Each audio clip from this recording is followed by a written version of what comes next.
Hi, everybody. I'm Monty McIntyre, and I have been a California civil trial attorney since 1980, a member of ABOTA since 1995, and I've also been listed in the best attorneys in America since 2012 each year.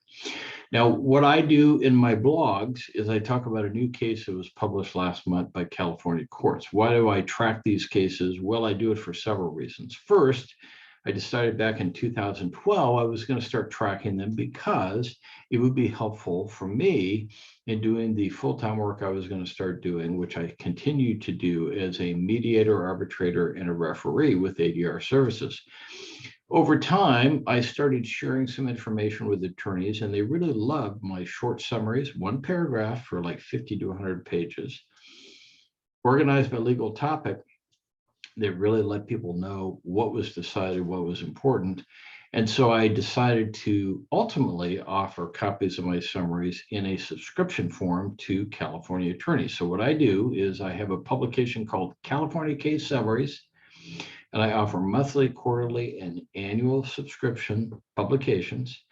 I offer them on a limited basis to give my subscribers a competitive advantage compared to other attorneys, because there's 300,000 total state bar numbers now, and there's at least over 100,000 practicing attorneys in the state of California. So what I do is I help my subscribers save enormous amounts of time. They win more often because they've worked up their case better, made better arguments, and they make more money.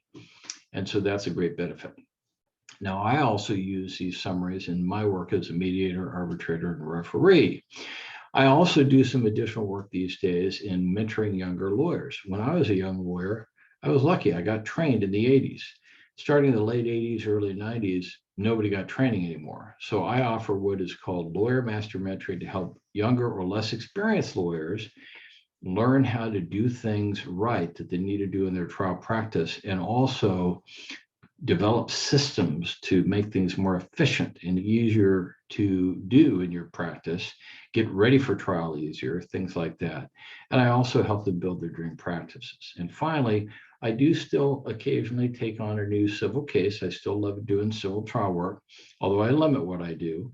And I will take on a case when I feel it's interesting and appropriate in the areas of business, insurance bad faith, personal injury, real property, or wrongful death. So today we're going to talk about a new insurance case that was published last month by the California courts. Now, in insurance, one important topic that can come up over and over again is the question of whether there was an intentional act. Because in California, under Insurance Code Section 533, insurance companies cannot indemnify their insureds if the insurer is engaged in some kind of an intentional act. And that's exactly what was the subject matter of this case that is going to be discussed in my summary that you can see below.